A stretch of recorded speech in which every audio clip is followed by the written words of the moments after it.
नमस्कार दोस्तों, welcome to my YouTube channel.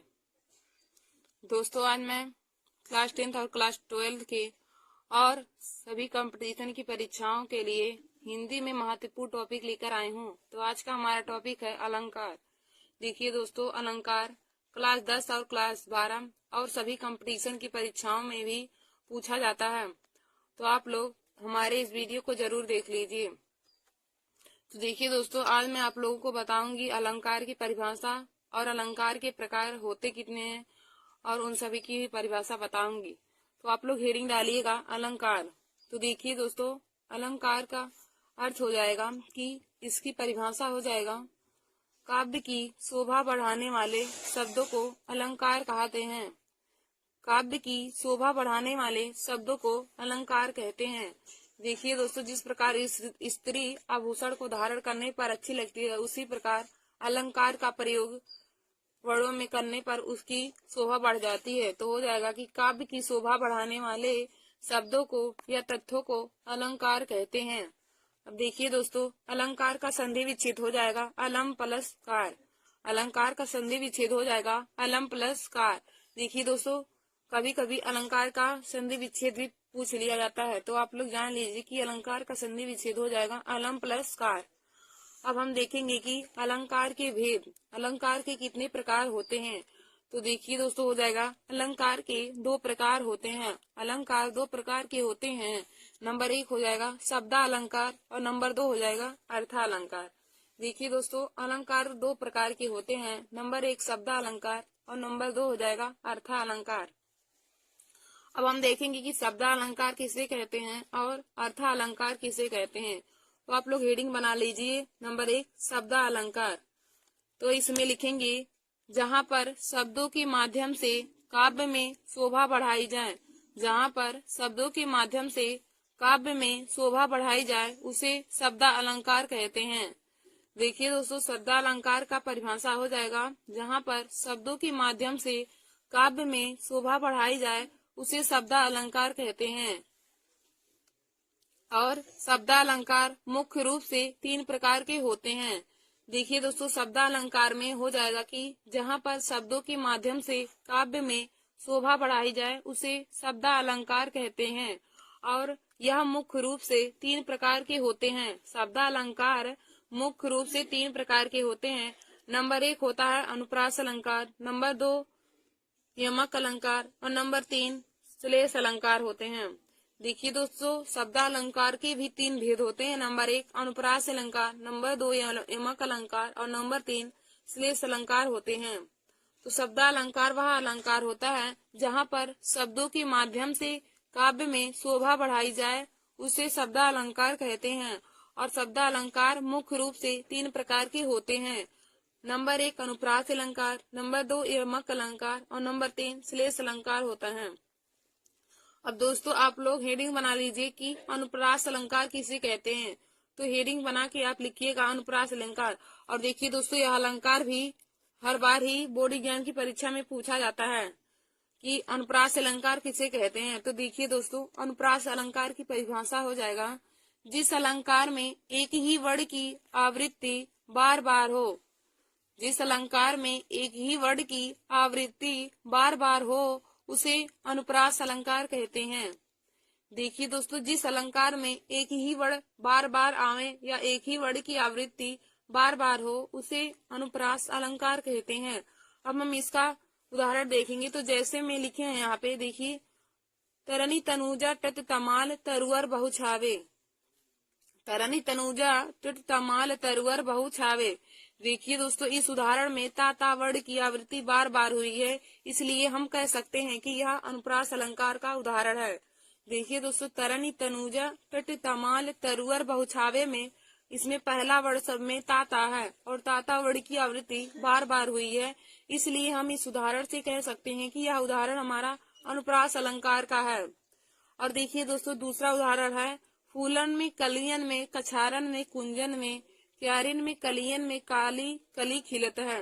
फूलन में कलियन में कछारन में कुंजन में क्यारिन में कलिन में कली खिलत है।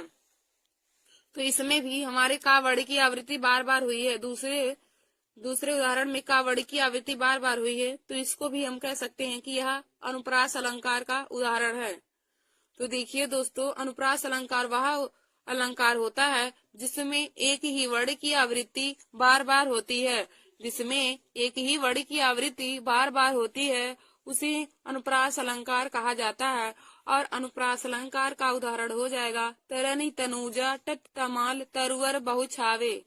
तरनी तनुजा टट तमाल तरुअर बहु छावे। या फिर आप सभी कह सकते हैं कि चंदू के चाचा ने चंदू की चाची को चांदनी चौक व चांदी के चम्मच से चटनी चटाई। इसमें भी देखिए दोस्तों, चा वर्ण की आवृत्ति बार बार हुई है, तो उसको भी हम अनुप्रास अलंकार का उदाहरण कह सकते हैं। देखिए दोस्तों, जिस भी उदाहरण में एक ही वर्ण की आवृत्ति बार बार होगी, आप लोग उसे अनुप्रास अलंकार जान लीजिए कि वह अनुप्रास अलंकार का उदाहरण होगा। फिर देखिए दोस्तों, हमारा दूसरा है यमक अलंकार। दूसरा है यमक अलंकार।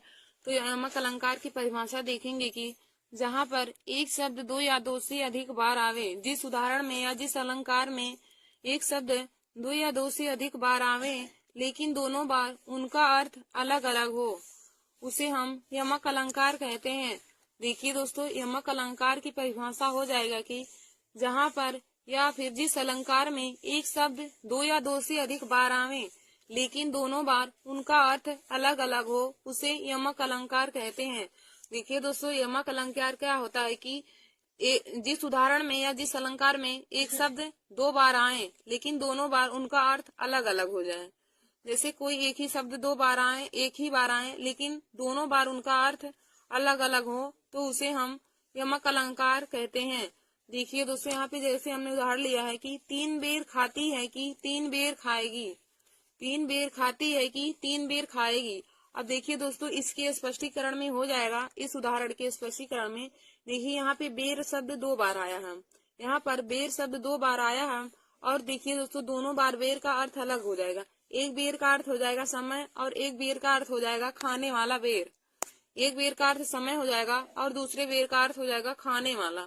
तो देखिए दोस्तों, यमक अलंकार का परिभाषा होता है कि जिस अलंकार में एक शब्द दो बार या दो से अधिक बार आए लेकिन दोनों बार उनका अर्थ अलग अलग हो, यानी कि दोनों बार उनका अर्थ समान ना हो बल्कि अलग अलग हो, तो उसे हम यमक अलंकार का उदाहरण कहते हैं। तो यहाँ पे देखिए, उदाहरण में हमने लिया है तीन बेर खाती है कि तीन बेर खाएगी। अब देखिए दोस्तों, यहाँ पे उदाहरण में दो बार बेर आया, एक बार यहाँ पे आया है, एक बार यहाँ पर। अब एक बेर का अर्थ हो जाएगा कि समय और एक बेर का अर्थ हो जाएगा खाने वाला बेर, यानी कि जिसको आप लोग बेर कहते हैं, वही हो जाएगा। और हम लोग जैसे दूसरा यहाँ पे उदाहरण लेते हैं, तो दूसरा उदाहरण है काली घटा की घमंड घटा। देखिए दोस्तों, दूसरा है उदाहरण काली घटा की घमंड घटा। अब देखिए दोस्तों, काली घटा की घमंड घटा में हमारा घटा शब्द दो बार आया है। एक बार यहाँ पे घटा शब्द आया है, एक बार यहाँ पर भी आया है। अब देखिए दोस्तों, यहाँ पर भी घटा का अर्थ दोनों बार अलग अलग होगा। तो एक घटा का अर्थ बादल हो जाएगा और दूसरे घटा का अर्थ कम हो जाएगा, यानी कि कम होना एक घटा का अर्थ हो जाएगा और एक घटा का अर्थ हमारा बादल हो जाएगा। तो दोस्तों, आशा करती हूँ कि आप लोगों को यमक अलंकार का परिभाषा समझ में आया होगा। तो यमक अलंकार की परिभाषा होता है कि जहाँ पर एक शब्द दो या दो से अधिक बार आवे, जहाँ पर या जिस अलंकार में एक शब्द दो या दो से अधिक बार आवे कि लेकिन दोनों बार उनका अर्थ अलग अलग हो, दोनों बार उनका अर्थ अलग अलग हो, उसे यमक अलंकार कहते हैं। और यमक अलंकार का परिभाषा हो जाएगा तीन बेर खाती है कि तीन बेर खाएगी। तीन बेर खाती है कि तीन बेर खाएगी। तो यहाँ पे एक बेर का अर्थ समय हो जाएगा और दूसरे बेर का अर्थ खाने वाला बेर, यानी कि बैर हो जाएगा। और दोस्तों, हमने यहाँ पे दूसरा उदाहरण लिया है कि काली घटा की घमंड घटा। काली घटा की घमंड घटा। अब देखिए दोस्तों, इस उदाहरण में हमारा घटा शब्द दो बार आया है, तो एक घटा का अर्थ बादल हो जाएगा और दूसरे घटा का अर्थ कम होने से हो जाएगा। तो एक घटा का अर्थ बादल हो जाएगा और दूसरा घटा का मतलब कम हो जाएगा। और देखिए दोस्तों, आप लोग तीसरा उदाहरण भी लिख सकते हैं कनक कनक तीसरा गुनी मादकता अधिकाय। कनक कनक तीसरा गुनी मादकता अधिकाय। या पावे बवराय जग व खावे बवराय। या खावे बवराय जग व पावे बवराय। अब देखिए दोस्तों, कनक कनक तीसरा गुनी मादकता अधिकाय। इस उदाहरण में कनक कनक हमारा शब्द जो कनक शब्द है वह दो बार आया है और लेकिन यहाँ पर भी कनक का अर्थ दोनों बार अलग अलग होगा। देखिए दोस्तों, एक कनक का अर्थ सोने से होता है और एक कनक का अर्थ धतूरा होता है। देखिए दोस्तों, जो व्यक्ति अधिक सोना पा जाता है तब भी वह पागल हो जाता है, या फिर जो व्यक्ति धतूरा खा लेता है वह भी पागल हो जाता है। तो आशा करती हूँ कि आप लोगों को सभी उदाहरण और उसमें प्रयुक्त शब्द का अर्थ पता चल गया होगा। तो आशा करती हूँ आप लोगों को यमक अलंकार बहुत अच्छे तरीके से समझ में आया होगा। अब हम आगे आप लोगों को श्लेष अलंकार बताते हैं। आगे हमारा है श्लेष अलंकार। तो देखिए दोस्तों, श्लेष अलंकार किसे कहते हैं? तो हो जाएगा जिस अलंकार में एक शब्द एक ही बार आवे, जिस अलंकार में एक शब्द एक ही बार आवे लेकिन उसका अर्थ अलग अलग हो, लेकिन उसका अर्थ अलग अलग हो, उसे श्लेष अलंकार कहते हैं। देखिए दोस्तों, श्लेष अलंकार क्या हो जाएगा कि जिस अलंकार में एक शब्द एक ही बार आवे लेकिन उनका अर्थ हर बार अलग अलग हो। यमक अलंकार में होता है कि एक शब्द दो या दो से अधिक बार आवे लेकिन दोनों बार उनका अर्थ अलग अलग हो। और जबकि श्लेष अलंकार हो जाएगा कि एक शब्द एक ही बार आवे लेकिन उनका अर्थ अलग अलग हो, तो उसे हम श्लेष अलंकार कहते हैं। अब दोस्तों, श्लेष अलंकार का यहाँ पे उदाहरण देखेंगे तो उदाहरण हो जाएगा चरण धरत चिंता करत चितवत चारहु ओर। चरण धरत चिंता करत चितवत चारहु ओर, सुबरन को खोजत फिरत कभी बेविचारी चोर। देखिए दोस्तों, श्लेष अलंकार का उदाहरण है चरण धरत चिंता करत चितवत चारहु ओर, सुबरन को खोजत फिरत कभी बेविचारी चोर। अब देखिए दोस्तों, हम इसके उदाहरण के अर्थ को बताते हैं आप लोग को। चरण धरत चिंता करत चितवत चारहु ओर। अब यहाँ पे हमारा देखिए सुबरन शब्द है। सुबरन शब्द यहाँ पे एक बार आया है, लेकिन हम इसके तीनों अर्थ बताते हैं। एक बार यहाँ पे आया है लेकिन इसका अर्थ अलग अलग होगा। देखिए दोस्तों, चरण धरत चिंता करत चितवत चारहु ओर, सुबरन को खोजत फिरत कभी बेविचारी चोर। देखिए दोस्तों, सुबरन माने होता है अच्छा, तो कवि के लिए सुबरन का अर्थ हो जाएगा कि कवि हमेशा अच्छे वर्ण को खोजता है। अब बेविचारी का मतलब हो जाएगा दुष्ट व्यक्ति हमेशा सुंदर महिला को खोजता है। फिर हमारा चोर का अर्थ हो जाएगा कि चोर अच्छे धन को खोजता है, कभी अच्छे वर्ण को खोजेगा और दुष्ट व्यक्ति सुंदर महिला को, और चोर व्यक्ति जो होता है वह अच्छे धन दौलत को ही खोजता है। तो यहाँ पे सुबरन शब्द है जो एक ही बार आया है और हमने इसका अलग अलग अर्थ आपको बता दिया है। तो देखिए दोस्तों, श्लेष अलंकार क्या होता है कि जिस अलंकार में एक शब्द एक ही बार आवे, जिस अलंकार में एक शब्द एक ही बार आवे लेकिन उसका अर्थ अलग अलग हो, लेकिन उसका अर्थ हर बार अलग अलग हो, तो उसे हम श्लेष अलंकार कहते हैं। और श्लेष अलंकार का उदाहरण हो जाएगा चरण धरत चिंता करत चितवत चारहु ओर। चरण धरत चिंता करत चितवत चारहु ओर, सुबरन को खोजत फिरत कभी बेविचारी चोर। सुबरन को खोजत फिरत कभी बेविचारी चोर। तो यहाँ पे जो सुबरन शब्द है इसी का अर्थ तीनों बार अलग अलग होगा, क्योंकि अच्छे वर्ण को हमेशा कवि खोजता है और सुंदर महिला को दुष्ट व्यक्ति, और अच्छे धन दौलत को चोर व्यक्ति हमेशा खोजता है। तो दोस्तों, आशा करती हूँ कि आप लोगों को श्लेष अलंकार भी समझ में आया होगा और इसका उदाहरण भी। देखिए दोस्तों, आगे आप सब लोग देखेंगे अर्थालंकार। तो अर्थालंकार में परिभाषा हो जाएगा जिस अलंकार में अर्थों के माध्यम से काव्य की शोभा बढ़ाई जाए। जिस अलंकार में अर्थों के माध्यम से काव्य की शोभा बढ़ाई जाए उसे हम अर्थालंकार कहते हैं। अब देखिए दोस्तों, अर्थालंकार के भी तीन भेद होते हैं। नंबर 1 उपमा अलंकार, नंबर 2 रूपक अलंकार और नंबर 3 उत्प्रेक्षा अलंकार हो जाएगा। तो अर्थालंकार के भी तीन भेद होते हैं। नंबर 1 उपमा अलंकार होता है, नंबर 2 रूपक अलंकार और नंबर 3 उत्प्रेक्षा अलंकार हो जाएगा। अब देखिए दोस्तों, हम आप लोगों को इन सभी का भी परिभाषा बताते हैं। तो देखिए दोस्तों, नंबर 1 हेडिंग आप लोग डाल लेंगे उपमा अलंकार। तो उपमा अलंकार किसे कहते हैं? तो इसमें आप लोग लिखेंगे जिस अलंकार में किसी व्यक्ति या वस्तु की तुलना, जिस अलंकार में किसी व्यक्ति या वस्तु की तुलना समान गुणधर्म के आधार पर दूसरे व्यक्ति या वस्तु से की जाए उसे उपमा अलंकार कहते हैं। देखिए दोस्तों, उपमा अलंकार का परिभाषा हो जाएगा कि जिस अलंकार में किसी व्यक्ति या वस्तु की तुलना समान गुणधर्म के आधार पर दूसरे व्यक्ति या दूसरी वस्तु से की जाए उसे हम उपमा अलंकार कहते हैं। अब देखिए दोस्तों, उपमा अलंकार का उदाहरण हो जाएगा कि मुख चंद्रमा सा सुंदर है। मुख चंद्रमा सा सुंदर है। और दूसरा उदाहरण हो जाएगा कर कमल सा कोमल है। देखिए दोस्तों, इस उदाहरण में मुख चंद्रमा सा सुंदर है। उदाहरण में देखिए दोस्तों, मुख की तुलना चंद्रमा के समान की गई है। तो मुख की तुलना चंद्रमा के समान की गई है। तो देखिए दोस्तों, परिभाषा ही उसका होता है उपमा अलंकार का, कि किसी व्यक्ति या वस्तु की तुलना समान गुणधर्म के आधार पर दूसरे व्यक्ति या वस्तु से की जाए। तो यहाँ पर मुख की तुलना चंद्रमा के समान की गई है, तो इसे हम कह सकते हैं कि यह उपमा अलंकार का उदाहरण है। और देखिए दोस्तों, दूसरा उदाहरण है कि कर कमल सा कोमल है। यहाँ पर इस उदाहरण में कर यानी कि हाथ की तुलना या हाथ की उपमा कमल के समान की गई है, तो इसे हम कह सकते हैं कि यह उपमा अलंकार का उदाहरण है। देखिए दोस्तों, उपमा अलंकार का क्या परिभाषा हो जाएगा। उपमा अलंकार है कि जिस अलंकार में किसी व्यक्ति या वस्तु की तुलना समान गुणधर्म के आधार पर दूसरे व्यक्ति या दूसरे वस्तु से की जाए, तो उसे हम उपमा अलंकार कहेंगे। तो उपमा अलंकार का उदाहरण हो जाएगा नंबर 1, मुख चंद्रमा सा सुंदर है। और नंबर दूसरा उदाहरण है कि कर कमल सा कोमल है। तो देखिए दोस्तों, जब भी इनका परिभाषा उदाहरण पूछे तो आप लोग इसी प्रकार ही बोर्ड एग्जाम की परीक्षा में लिखिएगा, वहाँ पे हेडिंग बना के और नीली पेन से लिख लीजिएगा। और देखिए दोस्तों, उदाहरण को काली पेन से लिखिएगा। और ये देखिए, हमने आप लोगों को उदाहरण और परिभाषा बता दिया। तो देखिए, उदाहरण में मुख चंद्रमा सा सुंदर है, यहाँ पर मुख की तुलना चंद्रमा के समान की गई है, तो हम इसे कह सकते हैं यह उपमा अलंकार का उदाहरण है।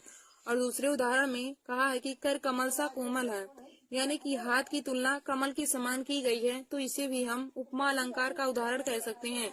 फिर हमारा अगला देखिए है कि दोस्तों, अगला हम देखेंगे रूपक अलंकार। देखेंगे रूपक अलंकार किसे कहते हैं और उसका उदाहरण। तो रूपक अलंकार में लिखिएगा आप लोग, जिस अलंकार में उपमेय में उपमान का भेद रहित आरोप हो। जिस अलंकार में उपमेय में उपमान का भेद रहित आरोप हो, वहाँ रूपक अलंकार होता है। जिस अलंकार में उपमेय में उपमान का भेद रहित आरोप हो, वहाँ रूपक अलंकार होता है।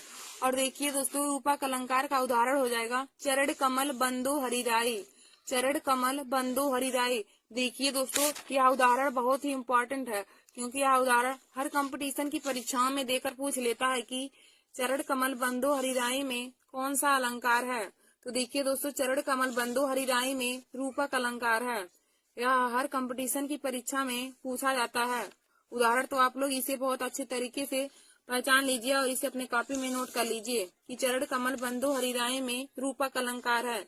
फिर हमारा अगला है दोस्तों उत्प्रेक्षा अलंकार। अगला हमारा हो जाएगा उत्प्रेक्षा अलंकार। तो उत्प्रेक्षा अलंकार में आप लोग लिखेंगे, देखिए दोस्तों, रूपक अलंकार में पहचानने का ट्रिक भी होता है कि रूपक अलंकार में हमारा बीच में डैश दिया होता है। यदि डैश देकर सी समान सरिस आ जाए तो वह उपमा अलंकार होता है, और लेकिन यदि सिर्फ डैश आ जाए तो वह हमारा रूपक अलंकार का उदाहरण होता है। तो मैंने आप लोगों को उपमा अलंकार और रूपक अलंकार का पहचानने का ट्रिक बता दिया। देखिए दोस्तों, उपमा अलंकार में होता है कि डैश देकर सी समान सरिस आ जाता है, तो वह उपमा अलंकार का उदाहरण होता है। और जबकि हमारा यदि केवल डैश देता है तो वह हमारा रूपक अलंकार का उदाहरण हो जाएगा। फिर हम अगला देखेंगे उत्प्रेक्षा अलंकार। उत्प्रेक्षा अलंकार किसे कहते हैं। तो देखिए दोस्तों, जिस अलंकार में उपमेय में उपमान की संभावना की जाए, जिस अलंकार में उपमेय में उपमान की संभावना की जाए उसे उत्प्रेक्षा अलंकार कहते हैं। देखिए दोस्तों, उत्प्रेक्षा अलंकार का परिभाषा हो जाएगा कि जिस अलंकार में उपमेय में उपमान की संभावना की जाए उसे उत्प्रेक्षा अलंकार कहते हैं। और इसका उदाहरण हो जाएगा जैसे सोहत ओढ़े पीत पटु श्याम सलोनी गात मनहु नील मणि शैल पर आता पर्यो प्रभात। उत्प्रेक्षा अलंकार का परिभाषा उसका उदाहरण हो जाएगा कि सोहत ओढ़े पीत पटु श्याम सलोने गात मनहु नीलमणि शैल पर आता पर्यो प्रभात।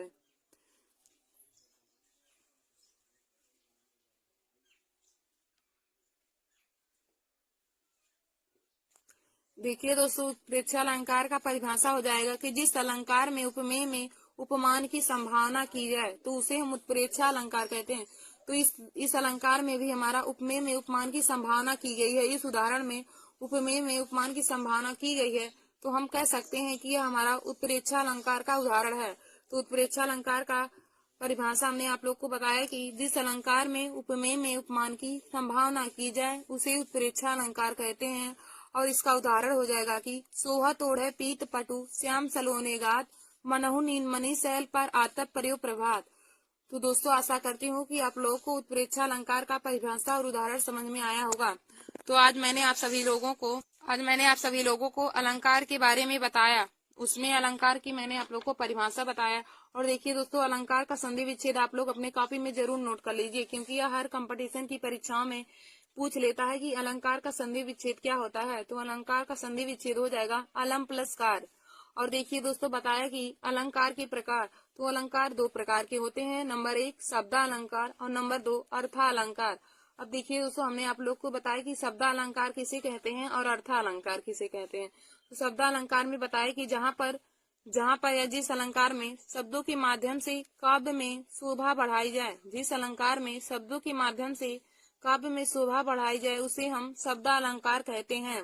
और देखिए दोस्तों, शब्दालंकार के प्रकार बताया। तो शब्दालंकार का प्रकार नंबर 1 अनुप्रास अलंकार, नंबर 2 यमक अलंकार और नंबर 3 श्लेष अलंकार है। तो अनुप्रास अलंकार का हमने परिभाषा बताया कि जिस अलंकार में एक ही वर्ण की आवृत्ति बार बार हो, जिस अलंकार में एक ही वर्ण की आवृत्ति बार बार हो उसे अनुप्रास अलंकार कहते हैं।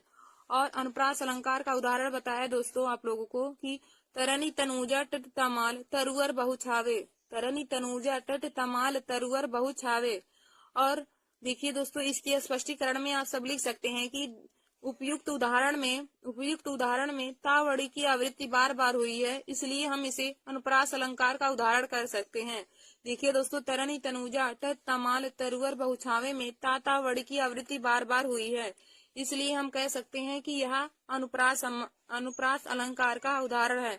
या आप सब लिख सकते हैं कि चंदू की चाचा ने चंदू की चाची को चांदनी की चौक पर चांदी की चम्मच से चटनी चटाई। तो इस उदाहरण में चावड़ की आवृत्ति बार बार होगी, तो उसे भी आप सब लोग अनुप्रास अलंकार का उदाहरण लिख सकते हैं। फिर हम लोग आगे आपको हमने बताया कि यमक अलंकार। आगे हमारा दूसरा है शब्दालंकार के प्रकार में यमक अलंकार। तो यमक अलंकार का परिभाषा मैंने बताया। यमक अलंकार की परिभाषा हो जाएगा कि, तो दोस्तों हमने आप लोगों को शब्दालंकार के 3 प्रकार बताए, अनुप्रास अलंकार, यमक अलंकार और श्लेष अलंकार। और आप लोगों को तीनों का परिभाषा और उदाहरण भी बता दिया है। और दोस्तों फिर हमने आप लोग को बताया कि अर्थालंकार किसे कहते हैं। तो अर्थालंकार में जहाँ पर अर्थों के माध्यम से काव्य में शोभा बढ़ाई जाती है और उसके प्रकार को बताया। तो देखिए दोस्तों, अर्थालंकार भी 3 प्रकार के होते हैं। नंबर 1 उपमा अलंकार, नंबर 2 रूपक अलंकार और नंबर 3 उत्प्रेक्षा अलंकार। तो हमने इन तीनों के परिभाषा और उदाहरण आप लोगों को बता दिया है। तो आशा करती हूँ को आज का हमारा यह वीडियो समझ में आया होगा। धन्यवाद दोस्तों। ऐसे ही हमारे वीडियो को देखने के लिए आप सभी लोग हमारे YouTube channel Nancy success classes को सब्सक्राइब कर लीजिए। धन्यवाद दोस्तों। Welcome to my YouTube channel. आज मैं आप सभी लोगों को हिंदी वर्णमाला के बारे में बताऊंगी। तो देखिए दोस्तों, आज का हमारा यह वीडियो जो लोग कंपटीशन की परीक्षा की तैयारी कर रहे हैं, जैसे SSC, CGL, GD, UP police, RRB, NTPC, railway और सभी कंपटीशन की परीक्षाओं के लिए, जिन भी कंपटीशन की परीक्षा में हिंदी पूछे जाते हैं उनके लिए यह बहुत ही महत्वपूर्ण वीडियो है। तो आज मैं आप सभी लोगों को हिंदी वर्णमाला के बारे में संपूर्ण जानकारी दूंगी। तो देखिए दोस्तों, हिंदी वर्णमाला के बारे में आज मैं आप लोगों को हिंदी वर्णमाला की परिभाषा, वर्ण की परिभाषा, अक्षर किसे कहते हैं, शब्द किन्हें कहते हैं और ध्वनि किसे कहते हैं, स्वर किन्हें कहा जाता है, व्यंजन किसे कहा जाता है, स्वर कितने प्रकार के होते हैं, व्यंजन कितने प्रकार के होते हैं, वह सब मैं आप लोगों को एक ही वीडियो में बताऊंगी। तो देखिए दोस्तों, आज का हमारा यह वीडियो हर कंपटीशन की परीक्षा के लिए बहुत ही महत्वपूर्ण है। तो आप लोग हमारे इस वीडियो को जरूर देख लीजिए और अपने दोस्तों में भी शेयर कर लीजिए। जो लोग कंपटीशन की परीक्षा की तैयारी कर रहे हैं उनके लिए यह वीडियो बहुत ही महत्वपूर्ण है। और देखिए दोस्तों, स्वर तथा व्यंजन की परिभाषा हर स्टूडेंट को पता रहना चाहिए, क्योंकि जो लोग हिंदी के बारे में, जिन्हें स्वर और व्यंजन के बारे में नहीं पता रहेगा, वे लोग हिंदी क्या ही पढ़ेंगे। तो देखिए दोस्तों, मैं आप लोगों को स्वर और व्यंजन सभी का परिभाषा भी बताऊंगी इस वीडियो में। तो आप लोग पहला हेडिंग डालेंगे वर्णमाला। देखिए दोस्तों, पहले मैं आप लोग को वर्णमाला का परिभाषा बताऊंगी। तो वर्णमाला आप लोग हेडिंग डालेंगे। तो वर्णमाला को इंग्लिश में हम हिंदी अल्फाबेट कहते हैं। वर्णमाला का इंग्लिश हो जाएगा हिंदी अल्फाबेट। तो आप लोग इसमें परिभाषा लिखेंगे कि वर्णों के व्यवस्थित समूह को वर्णमाला कहते हैं। वर्णों के व्यवस्थित समूह को वर्णमाला कहते हैं। देखिए दोस्तों, वर्णों के व्यवस्थित समूह को वर्णमाला कहते हैं। और यहाँ जो इसका परिभाषा है, अब यह बहुविकल्पी क्वेश्चन में पूछ लेता है कि वर्णों के व्यवस्थित समूह को निम्न में से क्या कहा जाता है। निम्न में से वर्णों के व्यवस्थित समूह को क्या कहा जाता है। तो दोस्तों हमें चार ऑप्शन दे देगा। एक दे देगा वर्ण, एक अक्षर दे देगा, एक शब्द दे देगा और एक हमारा वर्णमाला दे देगा। तो जिन भी स्टूडेंट को उसका परिभाषा पता रहेगा कि वर्णों के व्यवस्थित समूह को वर्णमाला कहते हैं, वही लोग सही ऑप्शन लगाएंगे। तो देखिए दोस्तों, आप लोग इसको इम्पोर्टेंट लिख के इसकी परिभाषा को अपनी कॉपी में नोट करके जरूर याद कर लें कि वर्णमाला का परिभाषा होता है कि वर्णों के व्यवस्थित समूह को वर्णमाला कहते हैं। फिर हम आगे देखेंगे कि हिंदी वर्णमाला में कुल 52 वर्ण होते हैं। देखिए दोस्तों, यह भी बहुत इम्पोर्टेंट क्वेश्चन है। यह कंपटीशन की परीक्षा में पूछा जाता है कि हिंदी वर्णमाला में कुल कितने वर्ण होते हैं। तो देखिए दोस्तों, हिंदी वर्णमाला में कुल 52 वर्ण होते हैं। हिंदी वर्णमाला में कुल 52 वर्ण होते हैं, जिनमें 11 स्वर होते हैं और व्यंजन 33 होते हैं। जिसमें स्वर की संख्या 11 होती है और व्यंजनों की संख्या 33 होती है। और सभी अल्पप्राण, महाप्राण, घोष, अघोष और सभी में आते हैं, संयुक्त व्यंजन में आते हैं।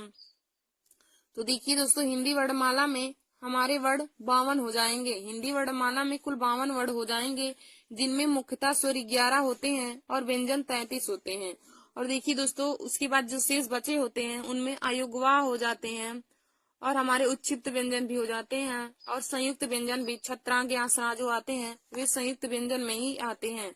फिर उसके बाद देखिए दोस्तों, हमारा बहुत महत्वपूर्ण क्वेश्चन पूछा जाता है हर कंपटीशन में कि हिंदी किस लिपि में लिखी गई है। तो देखिए दोस्तों, आप लोग इसे लिख लीजिए, हिंदी देवनागरी लिपि में लिखी गई है। हिंदी किस लिपि में लिखी गई है, यह क्वेश्चन बहुत ही इम्पोर्टेंट है। तो आप लोग लिख लीजिएगा कि हिंदी देवनागरी लिपि में लिखी गई है। हिंदी किस लिपि में लिखी गई है, तो हिंदी देवनागरी लिपि में लिखी गई है दोस्तों। फिर हम अगला हेडिंग आप लोग डाल लीजिएगा वर्ण। अब दोस्तों, हम आप लोगों को वर्ण का परिभाषा बताएंगे कि वर्ण किन्हें कहते हैं। वर्ण या अक्षर एक ही होता है, जैसे छोटा आ हो गया वह एक वर्ण है तो उसको हम वर्ण कर सकते हैं। तो लिखेंगे इसमें परिभाषा की, भाषा की सबसे छोटी इकाई ध्वनि है। देखिए दोस्तों, जब भी आपसे पूछे कि भाषा की सबसे छोटी इकाई क्या है, तो आप लोग लिखेंगे भाषा की सबसे छोटी इकाई ध्वनि है। और ध्वनि के लिखित रूप को वर्ण द्वारा व्यक्त किया जाता है। भाषा की सबसे छोटी इकाई ध्वनि है और ध्वनि के लिखित रूप को वर्ण के द्वारा व्यक्त किया जाता है। तो वर्ण का परिभाषा हो जाएगा कि ध्वनि के लिखित रूप को ही वर्ण कहते हैं। ध्वनि के लिखित रूप को वर्ण कहते हैं। और ध्वनि का परिभाषा हो जाएगा कि भाषा की सबसे छोटी इकाई, भाषा की सबसे छोटी इकाई ध्वनि कहलाती है। और ध्वनि के लिखित रूप को वर्ण के द्वारा व्यक्त किया जाता है या ध्वनि के लिखित रूप को वर्ण कहते हैं। तो देखिए दोस्तों, इसमें मैंने आप लोग को दो परिभाषा बताया, एक ध्वनि का और एक वर्ण का। तो ध्वनि का डिफिनीशन हो जाएगा कि भाषा की सबसे छोटी इकाई ध्वनि होती है। भाषा की सबसे छोटी इकाई ध्वनि होती है या ध्वनि कहते हैं। और फिर वर्ण का परिभाषा हो जाएगा कि ध्वनि के लिखित रूप को वर्ण कहते हैं या ध्वनि के लिखित रूप को वर्ण के द्वारा व्यक्त किया जाता है। फिर आप लोग नोट करके यहाँ पे लिख लीजिएगा, यह बहुत ही इम्पोर्टेंट है। आप लोग नोट करके लिख लीजिएगा कि उच्चारण की दृष्टि से भाषा की सबसे छोटी इकाई, भाषा की सबसे लघुत्तम या सबसे छोटी इकाई ध्वनि होती है। देखिए दोस्तों, यदि पूछे कि उच्चारण की दृष्टि से भाषा की सबसे छोटी इकाई क्या होती है, तो आप लिखेंगे कि उच्चारण की दृष्टि से भाषा की सबसे छोटी इकाई ध्वनि होती है। और यदि पूछे कि लेखन की दृष्टि से भाषा की सबसे छोटी इकाई क्या होती है, तो देखिए दोस्तों, लेखन की दृष्टि से भाषा की सबसे छोटी इकाई वर्ण होती है। देखिए दोस्तों, हमने आप लोग को बताया, आप लोग नोट करके यहाँ पे लिख लीजिएगा। नोट हेडिंग बना के इसमें लिखेंगे कि उच्चारण की दृष्टि से, यदि पूछे कि उच्चारण की दृष्टि से भाषा की सबसे छोटी इकाई क्या होती है, तो देखिए दोस्तों, उच्चारण की दृष्टि से भाषा की सबसे छोटी इकाई ध्वनि होती है। और यदि पूछे कि लेखन या लिखने के अनुसार भाषा की सबसे छोटी क्या इकाई होती है, तो लिखने के अनुसार या लेखन की दृष्टि से भाषा की सबसे छोटी इकाई वर्ण होती है। और फिर देखिए दोस्तों, अब हम आगे वर्ण को बांटते हैं। तो वर्ण देखिए दोस्तों, दो भागों में बटेगा। वर्ण हमारा दो प्रकार के होते हैं, नंबर 1 स्वर और नंबर 2 व्यंजन। नंबर 1 स्वर हो जाएगा और नंबर 2 व्यंजन। अब देखिए दोस्तों, हम आप लोगों को स्वर की डिफिनीशन और उसके प्रकार के बताएंगे। तो देखिए दोस्तों, स्वर भी हमारा 3 प्रकार के होते हैं। अब स्वर में भी हम प्रकार देखेंगे तो स्वर 3 प्रकार के हो जाएंगे। नंबर 1 ह्रस्व स्वर, नंबर 2 दीर्घ स्वर, नंबर 3 प्लुप्त स्वर हो जाएंगे। स्वर हमारे 3 प्रकार के हो जाएंगे। नंबर 1 ह्रस्व स्वर, नंबर 2 दीर्घ स्वर और नंबर 3 प्लुप्त स्वर। और देखिए दोस्तों, व्यंजन, तो व्यंजन भी हमारे 3 प्रकार के हो जाएंगे। स्पर्श व्यंजन, अंतस्थ व्यंजन और ऊष्म व्यंजन। तो देखिए दोस्तों, वर्ण 2 प्रकार के होते हैं। नंबर 1 स्वर और नंबर 2 व्यंजन। और व्यंजन भी हमारे 3 प्रकार के हो जाएंगे। ह्रस्व स्वर, दीर्घ स्वर और प्लुप्त स्वर। और व्यंजन भी हमारे 3 प्रकार के हो जाएंगे। स्पर्श व्यंजन, अंतस्थ व्यंजन और ऊष्म व्यंजन। अब दोस्तों, पहले आप लोग हेडिंग डाल लीजिए। अब हमने आप लोगों को वर्ड का डिफिनीशन बता दिया है, तो आप लोग पहला हेडिंग डालेंगे स्वर। तो स्वर किन्हें कहते हैं, मैं आप लोगों को उनका परिभाषा बताऊंगी। तो देखिए दोस्तों, आप लोग हेडिंग डालेंगे स्वर। तो देखिए दोस्तों, पहला हेडिंग आप लोग डालेंगे स्वर। तो स्वर किन्हें कहते हैं, तो इसमें लिखेंगे जिस वर्ड के उच्चारण में किसी अन्य वर्ड की सहायता नहीं होती है। जिस वर्ड के उच्चारण में किसी अन्य वर्ड की सहायता से नहीं बोले जाते हैं। या देखिए दोस्तों, स्वर का डिफिनीशन क्या हो जाएगा स्वर का, कि जो वर्ड किसी अन्य वर्ड की सहायता से ना बोले जाएं, जो वर्ड किसी अन्य वर्ड की सहायता से ना बोले जाएं, उन्हें स्वर कहा जाता है। जो वर्ड अन्य किसी वर्ड की सहायता से ना बोले जाएं, उन्हें स्वर कहा जाता है। जिस वर्ड के उच्चारण में, या आप लोग लिख सकते हैं कि जिस वर्ड के उच्चारण में अन्य किसी वर्ड की सहायता नहीं होती है, उन्हें स्वर कहा जाता है। जिस वर्ड के उच्चारण में अन्य किसी वर्ड की सहायता न ली जाए, उन्हें स्वर कहा जाता है। तो देखिए दोस्तों, मैंने आप लोग को बताया स्वर का डिफिनीशन क्या हो जाएगा, कि जिस वर्ड के उच्चारण में अन्य किसी वर्ड की सहायता नहीं होती है, जिस वर्ड के उच्चारण में अन्य किसी वर्ड की सहायता नहीं होती है, उन्हें हम स्वर कहते हैं। और देखिए दोस्तों, फिर हम आगे लिखेंगे कि हिंदी वर्णमाला में स्वरों की संख्या मुख्यतः 11 होती है। हिंदी वर्णमाला में स्वरों की संख्या 11 होती है। देखिए दोस्तों, जब भी आपसे क्वेश्चन पूछे कि हिंदी वर्णमाला में स्वरों की संख्या कितनी होती है, तो आप लोग बताएंगे कि हिंदी वर्णमाला में स्वरों की संख्या 11 होती है। और हमारे 11 स्वर कौन कौन से हैं, तो देखिए दोस्तों, हो जाएगा छोटा, बड़ा, छोटी, बड़ी, छुटाऊ, बड़ाऊ, इरी, ए, ऐ, ओ और औ। देखिए दोस्तों, छोटा से लेकर औ तक हमारे 11 जो हैं, यह सभी स्वर हैं। छोटा से लेकर औ तक जो हैं, यह सभी स्वर हैं। और जो अंक और आहा होते हैं, वह हमारे अयुग्वाह में आते हैं। अंक और आहा को छोड़कर जो छोटा से अ तक होते हैं, वह सभी स्वर में आते हैं। और अंक और आहा जो दोस्तों, वह अयुग्वाह में आते हैं। और देखिए दोस्तों, आप लोग नोट बनाकर लिख लीजिएगा कि उच्चारण के आधार पर स्वरों की संख्या। तो उच्चारण के आधार पर स्वरों की संख्या 10 होती है। देखिए दोस्तों, जब भी आप लोग से पूछे कि उच्चारण के आधार पर स्वरों की संख्या कितनी होती है, तो आप लोग बताएंगे कि उच्चारण के आधार पर स्वरों की संख्या 10 होती है। और लिखित आधार पर स्वरों की संख्या 13 हो जाएंगी। यदि हम लिखित आधार पर देखेंगे तो 13 हो जाएंगे। 11 हमारे जो स्वर होते हैं वह भी हो जाएंगे, और जो 2 अयोग्यवाह होते हैं वह भी उसको लिखित के आधार पर हम उसको मानेंगे। तो यदि पूछे कि उच्चारण के आधार पर स्वरों की संख्या, तो उच्चारण के आधार पर स्वरों की संख्या 10 हो जाएगा, और लिखित आधार पर स्वरों की संख्या 13 हो जाएगा। और उस तरह हमें पूछे कि स्वर की संख्या कितनी होगी, तो स्वरों की संख्या 11 हो जाएंगी। और 11 स्वर हमारा हो जाएगा छोटा, बड़ा, छोटी, बड़ी, छुटाऊ, बड़ाऊ, इरी, ए, ऐ, ओ और औ। फिर देखिए दोस्तों, आगे हम आप लोगों को स्वर के भेद यानी कि स्वर के प्रकार बताएंगे। तो आप लोग हेडिंग डालेंगे स्वर के भेद, और इसमें पहला हेडिंग रहेगा ह्रस्व स्वर। तो देखिए दोस्तों, स्वर के प्रकार में आप पहला हेडिंग डालेंगे। तो स्वर के भेद हमने आप लोग को बताया था कि स्वर के 3 भेद होते हैं। नंबर 1 ह्रस्व स्वर, नंबर 2 दीर्घ स्वर और नंबर 3 प्लुप्त स्वर। स्वर के 3 प्रकार होते हैं। नंबर 1 ह्रस्व स्वर, नंबर 2 दीर्घ स्वर और नंबर 3 प्लुप्त स्वर हो जाएंगे। तो देखिए दोस्तों, आप लोग ह्रस्व स्वर हेडिंग डाल के लिखेंगे कि जिन स्वरों के उच्चारण में बहुत कम समय लगता है, जिन स्वरों के उच्चारण में बहुत कम समय लगता है, उन्हें ह्रस्व स्वर कहा जाता है। ये दोस्तों, ह्रस्व स्वर का डिफिनीशन हो जाएगा कि जिन स्वरों के उच्चारण में बहुत कम समय लगता है, उसे ह्रस्व स्वर कहते हैं। देखिए दोस्तों, ह्रस्व स्वर का एक अन्य नाम है, ह्रस्व स्वर को मूल स्वर भी कहा जाता है। तो देखिए, हम लिखेंगे कि ह्रस्व स्वरों की संख्या हिंदी वर्णमाला में 4 होती है। ह्रस्व स्वरों की संख्या हिंदी वर्णमाला में 4 होती है। और हमारे ह्रस्व स्वर कौन कौन से होते हैं, तो छोटा, छोटी, छोटाऊ और इरी। छोटा छोटी छोटाऊ और इरी, देखिए दोस्तों यह हरस स्वर है। छोटा छोटी छोटाऊ इरी यह हरस स्वर है। तो हरस स्वरों की संख्या हिंदी वर्णमाला में 4 हो जाएंगी। तो हरस स्वर का डिफिनीशन हो जाएगा कि जिन स्वरों के उच्चारण में बहुत कम समय लगता है उन्हें हरस स्वर कहते हैं। फिर हम अगला हेडिंग डालेंगे दीर्घ स्वर। तो आप लोग दीर्घ स्वर में डिफिनीशन लिखेंगे कि जिन स्वरों के उच्चारण में हरस स्वर से 2 गुना समय लगता है। जिन स्वरों के उच्चारण में हरस स्वर से 2 गुना समय लगता है उसे दीर्घ स्वर कहते हैं। देखिए दोस्तों दीर्घ स्वर का डिफिनीशन हो जाएगा कि जिन स्वरों के उच्चारण में हरस स्वर से 2 गुना समय लगता है उसे दीर्घ स्वर कहते हैं। और हिंदी वर्णमाला में दीर्घ स्वरों की संख्या 7 होती है। आप लोग लिखेंगे कि हिंदी वर्णमाला में दीर्घ स्वरों की संख्या 7 होती है। और हमारे दीर्घ स्वर कौन कौन से हो जाएंगे? बड़ा, बड़ी, बड़ाऊ, ए ओ और औ। दीर्घ स्वर हो जाएंगे दोस्तों बड़ा, बड़ी, बड़ाऊ, ए ओ और औ। तो हिंदी वर्णमाला में दीर्घ स्वरों की संख्या 7 हो जाएंगी। फिर हम अगला हेडिंग देखेंगे प्लुप्त स्वर। स्वर के प्रकार में तीसरा है प्लुप्त स्वर। तो प्लुप्त स्वर का परिभाषा हो जाएगा दोस्तों जिन स्वरों के उच्चारण में हरस स्वर से 3 गुना समय लगता है। जिन स्वरों के उच्चारण में हरस स्वर से 3 गुना समय लगता है उन्हें प्लुप्त स्वर कहते हैं। तो देखिए दोस्तों प्लुप्त स्वर का उदाहरण हो जाएगा जैसे ओम है, रोम है, भैया है।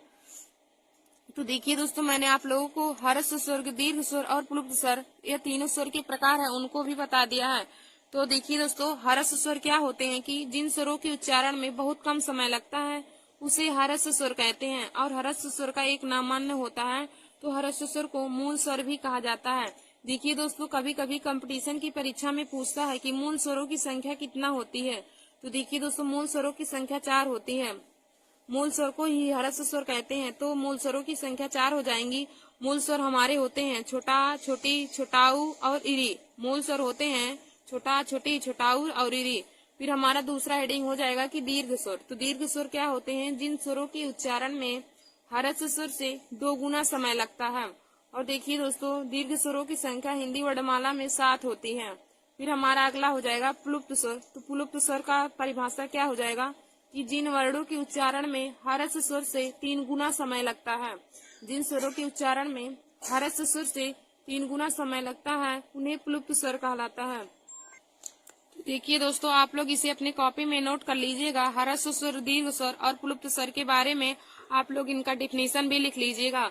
और देखिए दोस्तों जो यहाँ मैंने आप लोग को नोट में बनवाया है आप लोग नोट करके अपनी कॉपी में लिख लीजिएगा कि उच्चारण के आधार पर स्वरों की संख्या 10 होती है, लिखित के आधार पर स्वरों की संख्या 13 होती है।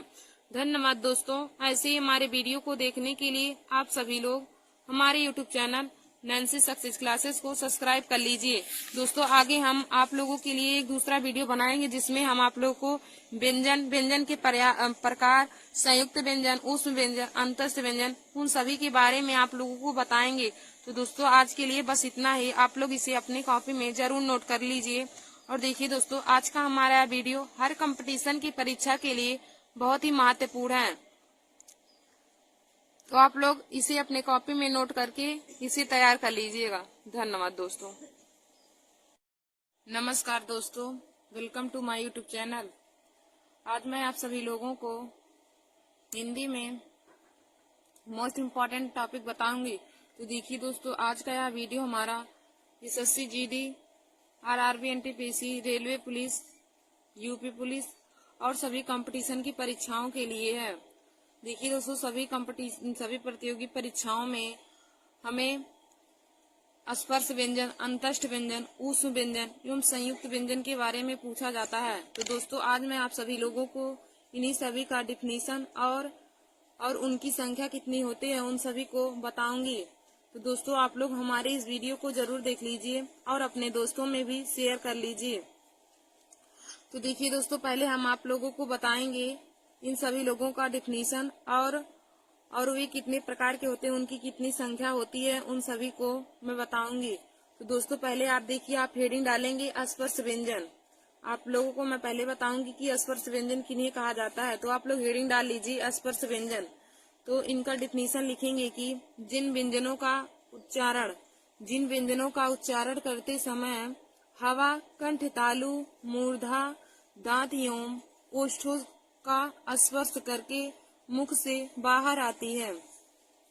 जिन व्यंजनों का उच्चारण करते समय, देखिए दोस्तों स्पर्श व्यंजन का हम परिभाषा लिखेंगे कि जिन व्यंजनों का उच्चारण करते समय, जिन व्यंजनों का उच्चारण करते समय हवा कंठ, तालु, मूर्धा, दांत या ओठों का स्पर्श करके मुख से बाहर आती है, उसे स्पर्श व्यंजन कहते हैं। देखिए दोस्तों स्पर्श व्यंजन की परिभाषा हो जाएगा कि जिन व्यंजनों का उच्चारण करते समय, जिन व्यंजनों का उच्चारण करते समय हवा कंठ, कामतालु, कामामूर्धा, कामादांत या ओठों का स्पर्श करके मुख से बाहर आती है, मुख से बाहर आती है, उसे स्पर्श व्यंजन कहते हैं। अब दोस्तों हम आप लोग को बताएंगे कि स्पर्श व्यंजन की संख्या कितनी होती है। तो देखिए दोस्तों हिंदी वर्णमाला में स्पर्श व्यंजनों की संख्या 25 होती है। हिंदी वर्णमाला में स्पर्श व्यंजनों की संख्या 25 होती है और यह का से लेके माँ तक होते हैं। तो आप लोग इसका मतलब ट्रिक जान सकते हैं कि स्पर्श व्यंजन का ट्रिक कम होता है, यानी कि का से लेकर माँ तक, यानी कि का वर्ग हो जाएगा, हमारा का वर्ग हो जाएगा, चा वर्ग हो जाएगा, टा वर्ग, ता वर्ग और पा वर्ग। तो यह पांच वर्गों में हमारा 25 व्यंजन आ जाएगा और जिनको हम स्पर्श व्यंजन कहते हैं। 25 आ जाएगा जिन्हें स्पर्श व्यंजन कहा जाता है। तो का वर्ग से लेकर पा वर्ग तक हमारे स्पर्श व्यंजन होते हैं और स्पर्श व्यंजन के याद करने का ट्रिक है कम, यानी का से माँ तक। तो स्पर्श व्यंजनों की संख्या 25 होती है। देखिए दोस्तों स्पर्श व्यंजन की संख्या 25 होती है। फिर हम अगला आप लोग को बताएंगे अंतस्थ व्यंजन। हमारा अगला है हेडिंग है अंतस्थ व्यंजन। फिर हम अगला आप लोग को बताएंगे दोस्तों अंतस्थ व्यंजन। तो आप लोग हेडिंग डाल लीजिए अंतस्थ व्यंजन। तो इसका परिभाषा हो जाएगा जिन व्यंजनों का उच्चारण करते समय, जिन व्यंजनों का उच्चारण स्वर व व्यंजनों के मध्य होता है, जिन व्यंजनों का उच्चारण स्वर व व्यंजनों के मध्य होता है उन्हें अंतस्थ व्यंजन कहा जाता है। देखिए दोस्तों अंतस्थ व्यंजन का डिफिनीशन हो जाएगा कि जिन व्यंजनों का उच्चारण स्वर तथा व्यंजनों के मध्य होता है उन्हें अंतस्थ व्यंजन कहते हैं। और हिंदी वर्णमाला में अंतस्थ व्यंजनों की संख्या 4 होती है। देखिए दोस्तों हिंदी वर्णमाला में अंतस्थ व्यंजनों की संख्या 4 होती है। और अंतस्थ व्यंजन कौन कौन से होते हैं? या, रा, ला और वा। देखिए दोस्तों अंतस्थ व्यंजन हमारे या है, रा है, ला है और वा है। अंतस्थ व्यंजन की संख्या 4 होती है और जिनमें है चारों हमारे या है, रा, ला और वा। या, रा, ला, वा हमारे अंतस्थ व्यंजन है। तो दोस्तों मैंने आप लोगों को अंतस्थ व्यंजन का परिभाषा बताया कि जिन व्यंजनों का उच्चारण स्वर व व्यंजन के मध्य होता है, जिन व्यंजनों का उच्चारण स्वर व व्यंजन के मध्य होता है, स्वर व व्यंजनों के मध्य होता है उन्हें अंतस्थ व्यंजन कहा जाता है। देखिए दोस्तों अंतस्थ व्यंजन होते हैं जो हमारे बहुत ही अंदर से निकलते हैं, हमारे शरीर में बहुत अंदर से निकलते हैं, तो उन्हें अंतस्थ व्यंजन कहा जाता है। तो अंतस्थ व्यंजन की संख्या 4 हो जाएंगी। यदि आप लोगों से पूछे कि हिंदी वर्णमाला में अंतस्थ व्यंजनों की संख्या कितनी होती है, तो देखिए दोस्तों हिंदी वर्णमाला में अंतस्थ व्यंजनों की संख्या 4 होती है। और हमारे अंतस्थ व्यंजन कौन कौन से हैं? तो अंतस्थ व्यंजन होते हैं या, रा, ला और वा। या, रा, ला और वा हमारे अंतस्थ व्यंजन हैं। फिर दोस्तों आगे हम आप लोगों को बताएंगे ऊष्म व्यंजन। तो आप लोग हेडिंग डाल लीजिए ऊष्म व्यंजन। ऊष्म व्यंजन, तो इसमें हम आप लोग को डिफिनीशन बताएंगे ऊष्म व्यंजन का। तो आप लोग लिखेंगे कि जिन व्यंजनों का उच्चारण करते समय, जिन व्यंजनों का उच्चारण करते समय हवा मुख में या मुंह में टकराकर ऊष्मा पैदा करती है। जिन व्यंजनों का उच्चारण करते समय हवा मुख में या मुंह में टकराकर ऊष्मा पैदा करती है उन्हें ऊष्म व्यंजन कहते हैं। देखिए दोस्तों ऊष्म व्यंजन का परिभाषा हो जाएगा कि जिन व्यंजनों का उच्चारण करते समय, जिन व्यंजनों का उच्चारण करते समय हवा मुंह में टकराकर ऊष्मा पैदा करती है, जिन व्यंजनों का उच्चारण करते समय हवा मुंह में टकराकर ऊष्मा पैदा करती है उन्हें ऊष्म व्यंजन कहते हैं। देखिए दोस्तों जब आप किसी भी व्यंजन का उच्चारण करेंगे और उच्चारण करते समय आपके मुख से हवा निकल करके या हवा टकरा करके मुख में हवा टकरा करके ऊष्मा पैदा करेगी, तब उन्हें हम ऊष्म व्यंजन कहते हैं। तो देखिए दोस्तों ऊष्म व्यंजन की संख्या 4 होती है। ऊष्म व्यंजन की संख्या 4 होती है और चारों ऊष्म व्यंजन कौन कौन से हैं? तो हो जाएगा बड़स्सा, खट्टी सा, छोटा सा और हा। बड़ा सा, खट्टी सा, छोटा सा और हा हमारे ऊष्म व्यंजन हैं। तो देखिए दोस्तों, ऊष्म व्यंजन की संख्या 4 हो जाएगा और ऊष्म व्यंजन है बड़ा सा, खट्टी सा, छोटा सा और हा। बड़ा सा, खट्टी सा, छोटा सा, हा हमारे ऊष्म व्यंजन है। फिर दोस्तों हमने आप लोगों को देखिए बताया कि ऊष्म व्यंजन का परिभाषा क्या हो जाएगा कि जिन व्यंजनों का उच्चारण करते समय हवा मुख में टकराकर ऊष्मा पैदा करती हैं, उन्हें ऊष्म व्यंजन कहा जाता है। और ऊष्म व्यंजन की संख्या 4 होती है। देखिए दोस्तों, ऊष्म व्यंजन की संख्या 4 हो जाती है। और हमारे ऊष्म व्यंजन कौन कौन से हैं? तो बड़ा सा, खट्टी सा, छोटा सा और हा। बड़ा सा, खट्टी सा, छोटा सा और हा यह ऊष्म व्यंजन है।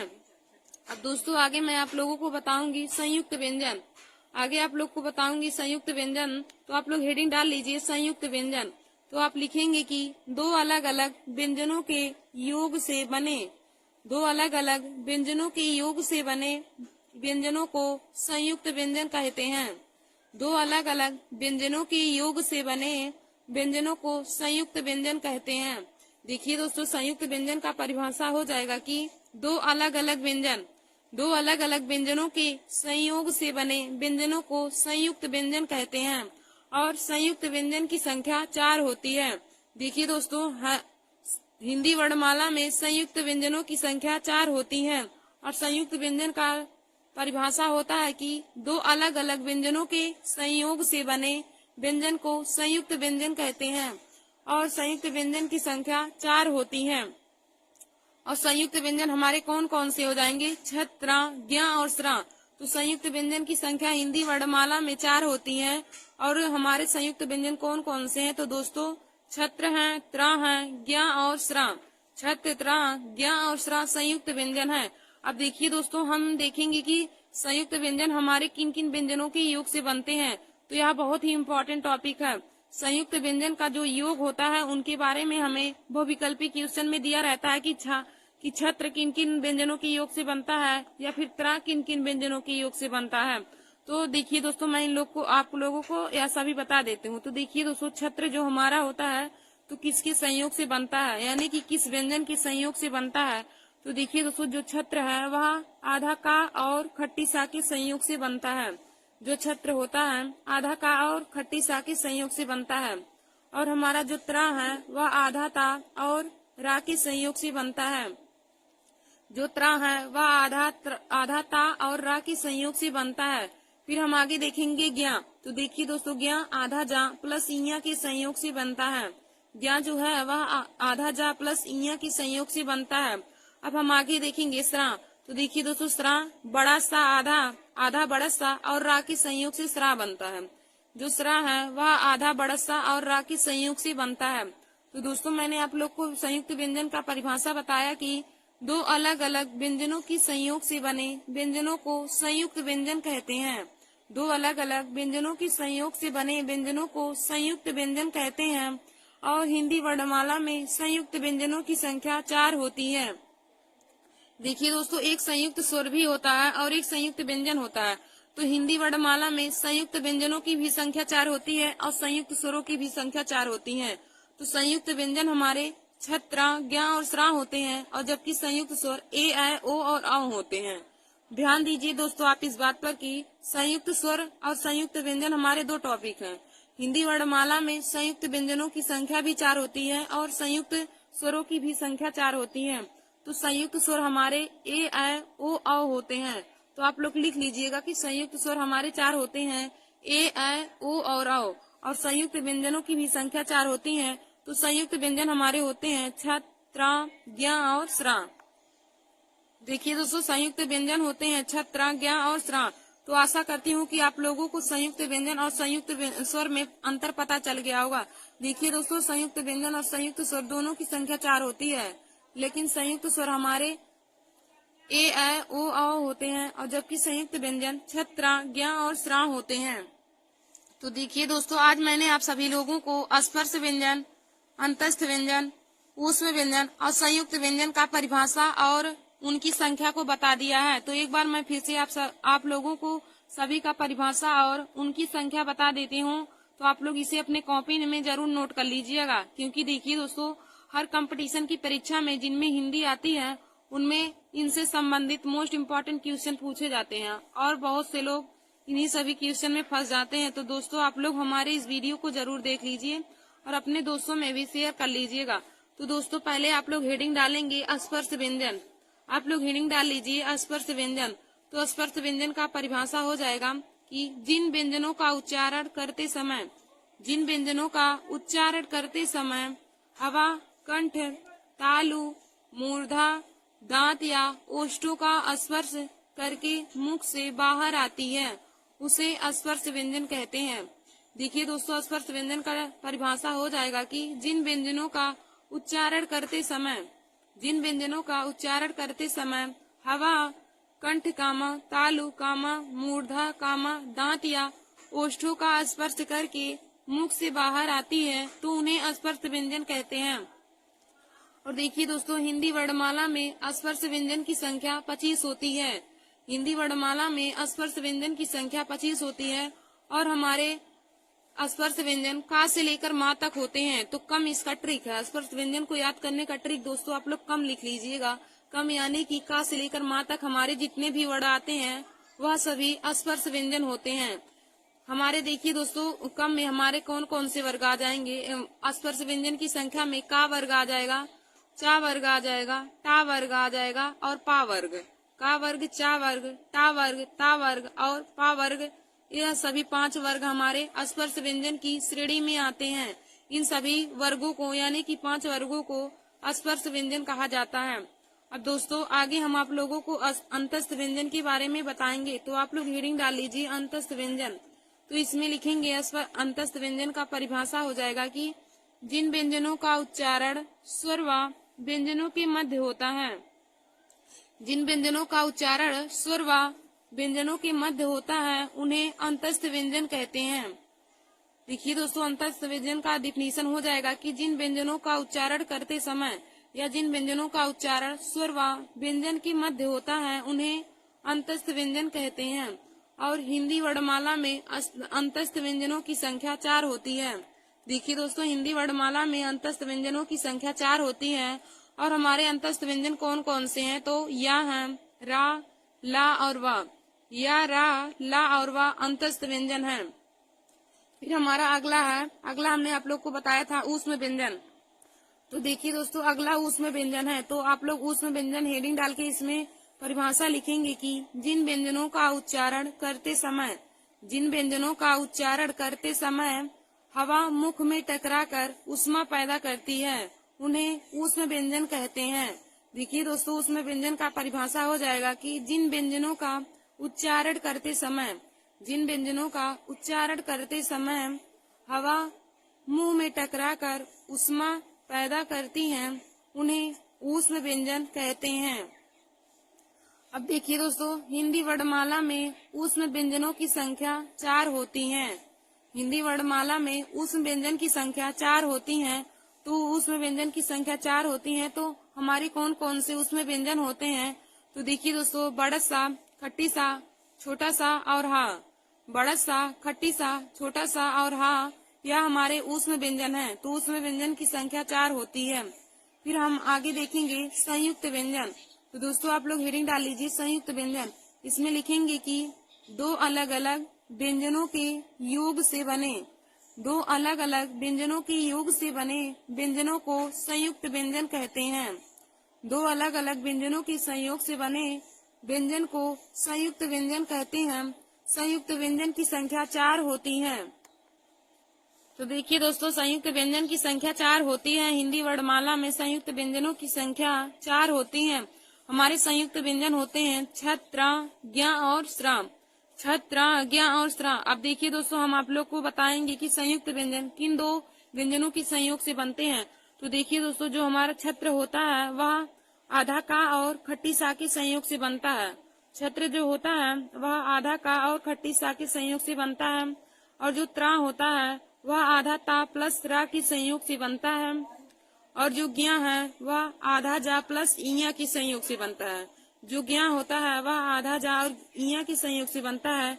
फिर देखिए दोस्तों जो सरा होता है वह आधा बड़स्सा और रा के संयोग से बनता है। जो स्रा होता है आधा बड़स्सा और रा के संयोग से बनता है।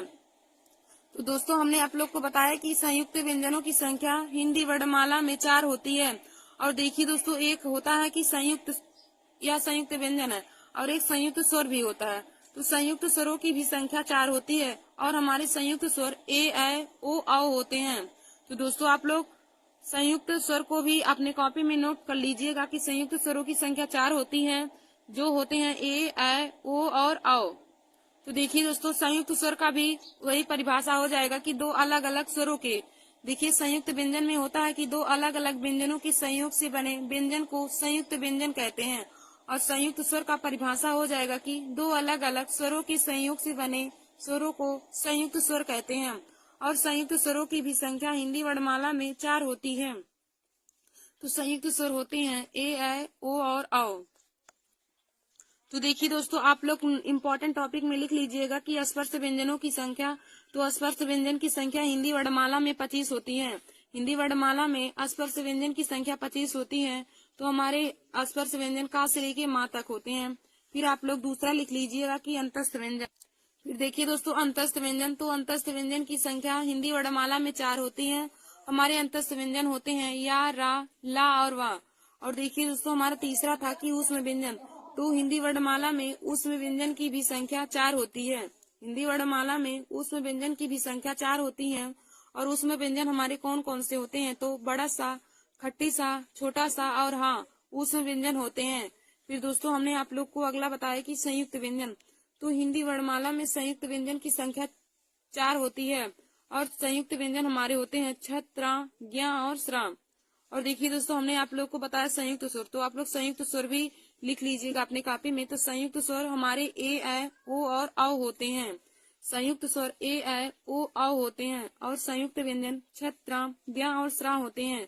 तो देखिए दोस्तों, छत्र जो हमारा होता है वह आधा का और खट्टी सा के संयोग से बनता है। जो त्रा है आधा ता प्लस रा के संयोग से बनता है। और जो ज्ञ है वह आधा जा प्लस ई के संयोग से बनता है। और जो स्रा है वह आधा बड़स सा और रा के संयोग से बनता है। तो देखिए दोस्तों, आज हमने आप लोगों को स्पर्श व्यंजन, अंतस्थ व्यंजन, ऊष्म व्यंजन और संयुक्त व्यंजन के बारे में बहुत ही अच्छे तरीके से बता दिया। और इनकी परिभाषा के साथ साथ इनकी संख्या को भी बता दिया कि कौन कौन से हमारे अंतस्थ व्यंजन होते हैं, ऊष्म व्यंजन, संयुक्त व्यंजन और हमारे संयुक्त स्वर होते हैं। तो आप लोग इन्हें अपनी कॉपी में नोट कर लीजिएगा।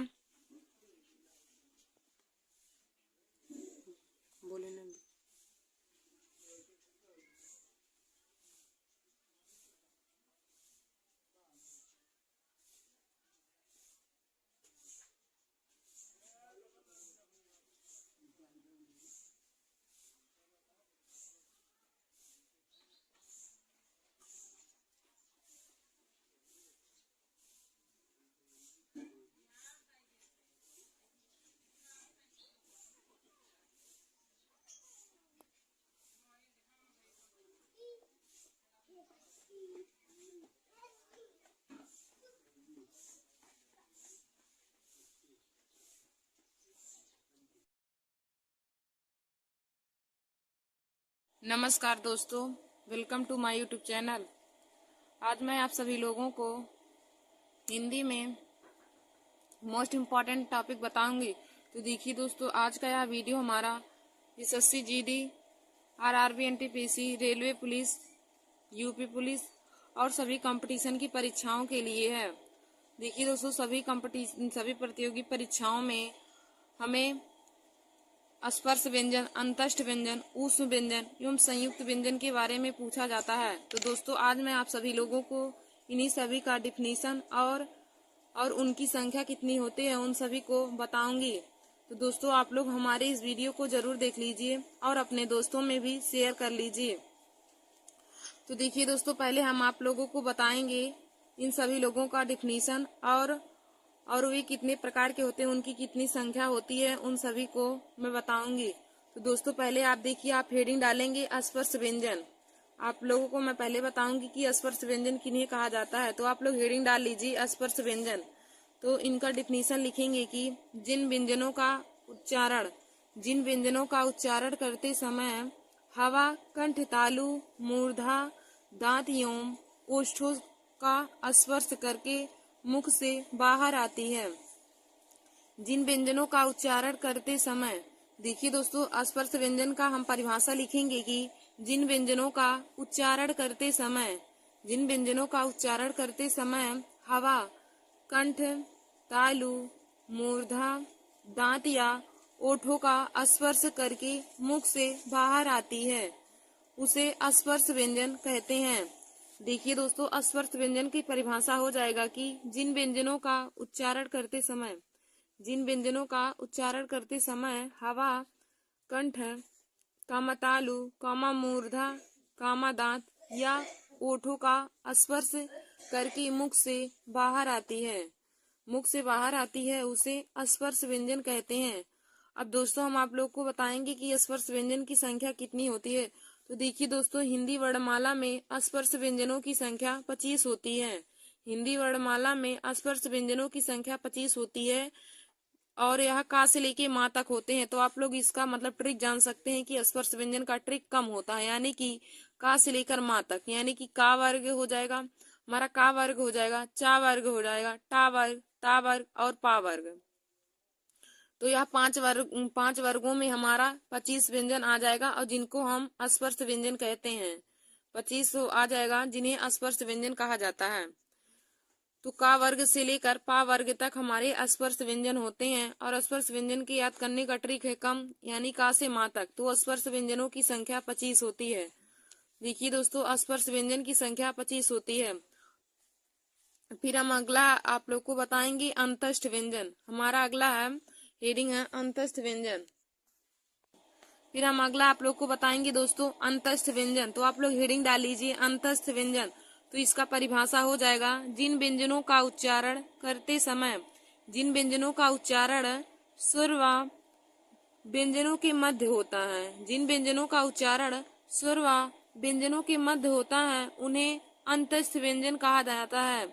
देखिए दोस्तों अंतस्थ व्यंजन का डिफिनीशन हो जाएगा कि जिन व्यंजनों का उच्चारण स्वर तथा व्यंजनों के मध्य होता है उन्हें अंतस्थ व्यंजन कहते हैं।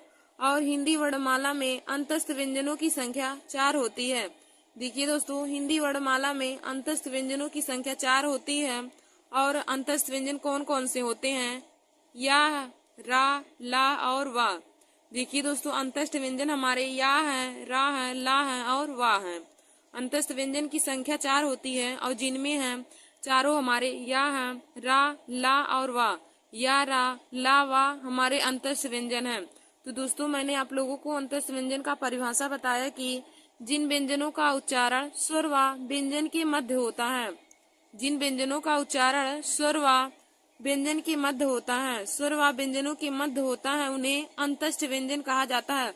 देखिए दोस्तों अंतस्थ व्यंजन होते हैं जो हमारे बहुत ही अंदर से निकलते हैं, हमारे शरीर में बहुत अंदर से निकलते हैं, तो उन्हें अंतस्थ व्यंजन कहा जाता है। तो अंतस्थ व्यंजन की संख्या 4 हो जाएंगी। यदि आप लोगों से पूछे कि हिंदी वर्णमाला में अंतस्थ व्यंजनों की संख्या कितनी होती है, तो देखिए दोस्तों हिंदी वर्णमाला में अंतस्थ व्यंजनों की संख्या 4 होती है। और हमारे अंतस्थ व्यंजन कौन कौन से हैं, तो अंतस्थ व्यंजन होते हैं या, रा, ला और वा। या, रा, ला और वा हमारे अंतस्थ व्यंजन हैं। फिर दोस्तों आगे हम आप लोगों को बताएंगे ऊष्म व्यंजन। तो आप लोग हेडिंग डाल लीजिए ऊष्म व्यंजन। ऊष्म व्यंजन, तो इसमें हम आप लोग को डिफिनीशन बताएंगे ऊष्म व्यंजन का। तो आप लोग लिखेंगे कि जिन व्यंजनों का उच्चारण करते समय, जिन व्यंजनों का उच्चारण करते समय हवा मुख में या मुंह में टकराकर ऊष्मा पैदा करती है।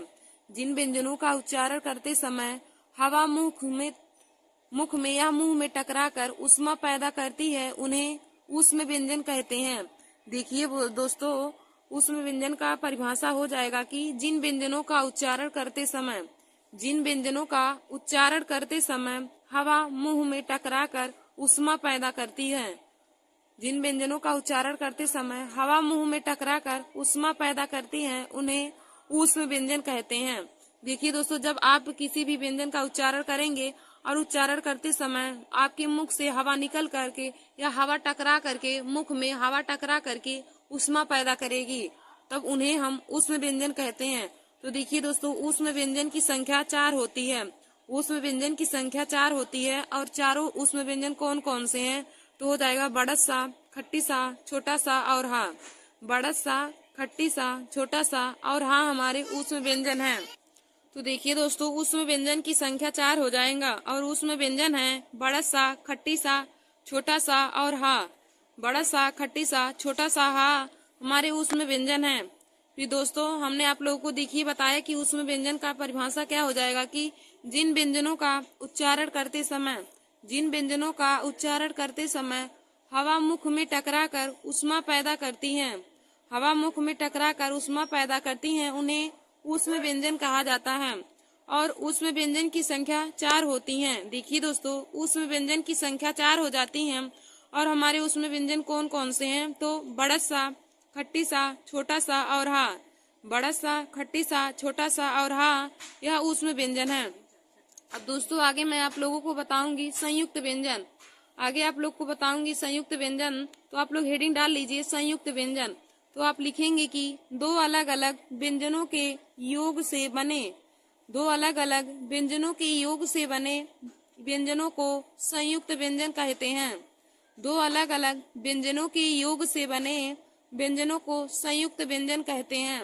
देखिए दोस्तों संयुक्त व्यंजन का परिभाषा हो जाएगा कि दो अलग अलग व्यंजनों के संयोग से बने व्यंजनों को संयुक्त व्यंजन कहते हैं और संयुक्त व्यंजन की संख्या 4 होती है।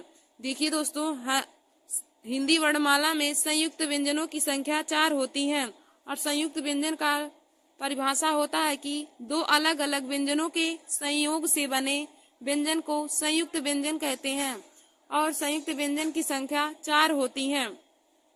और संयुक्त व्यंजन हमारे कौन कौन से हो जाएंगे? छ, त्रा, ज्ञ और स्रा।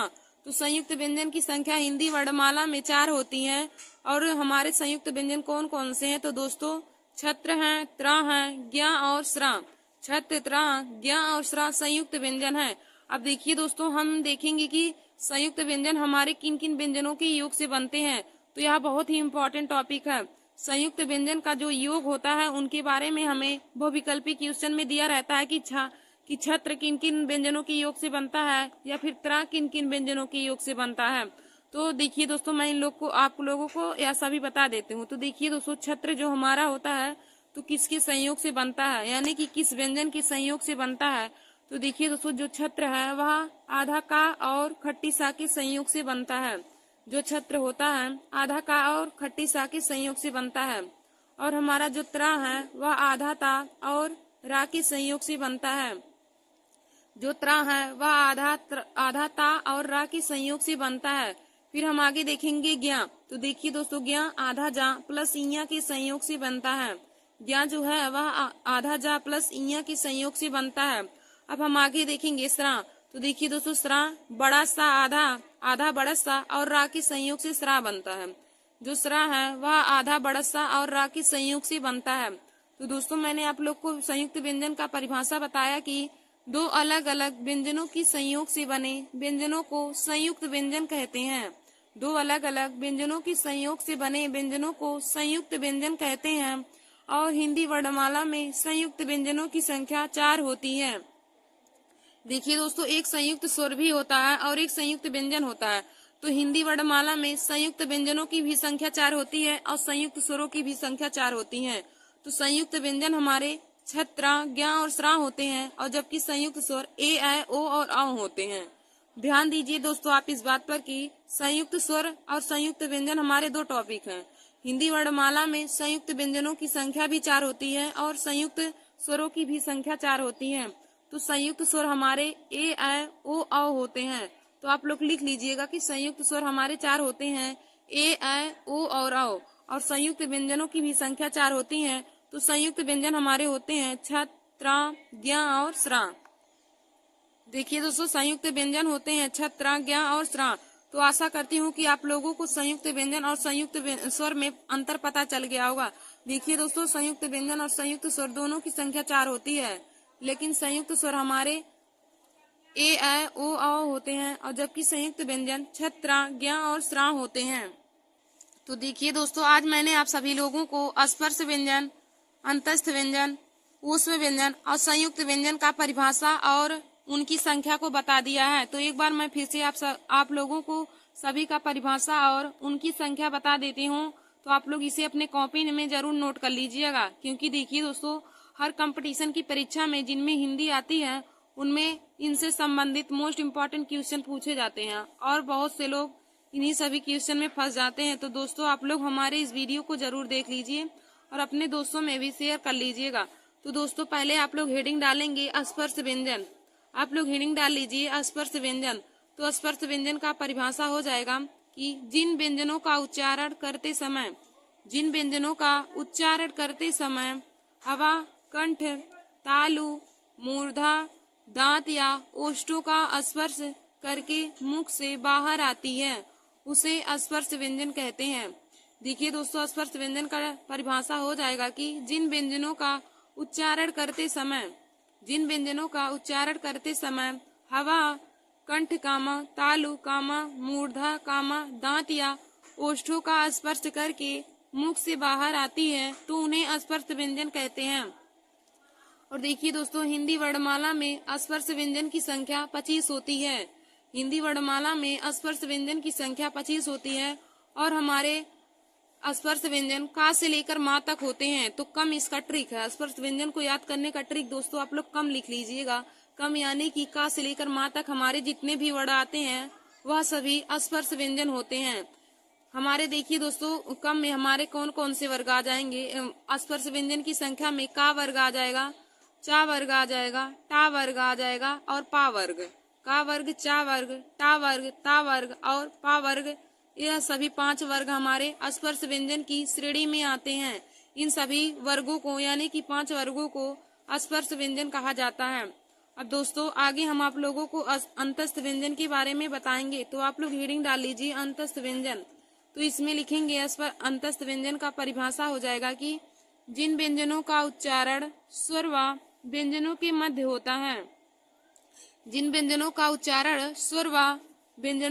होता है, उन्हें अंतस्थ व्यंजन कहते हैं। देखिए दोस्तों, अंतस्थ व्यंजन का डिफिनीशन हो जाएगा कि जिन व्यंजनों का उच्चारण करते समय या जिन व्यंजनों का उच्चारण स्वर व व्यंजन के मध्य होता है उन्हें अंतस्थ व्यंजन कहते हैं। और हिंदी वर्णमाला में अंतस्थ व्यंजनों की संख्या 4 होती है। देखिए दोस्तों, हिंदी वर्णमाला में अंतस्थ व्यंजनों की संख्या 4 होती है और हमारे अंतस्थ व्यंजन कौन कौन से हैं। तो या है रा, ला और वा। या, रा, ला और वा अंतस्थ व्यंजन है। फिर हमारा अगला हमने आप लोग को बताया था ऊष्म व्यंजन। तो देखिए दोस्तों, अगला ऊष्म व्यंजन है। तो आप लोग ऊष्म व्यंजन हेडिंग डाल के इसमें परिभाषा लिखेंगे कि जिन व्यंजनों का उच्चारण करते समय हवा मुख में टकराकर ऊष्मा पैदा करती है, उन्हें ऊष्म व्यंजन कहते हैं।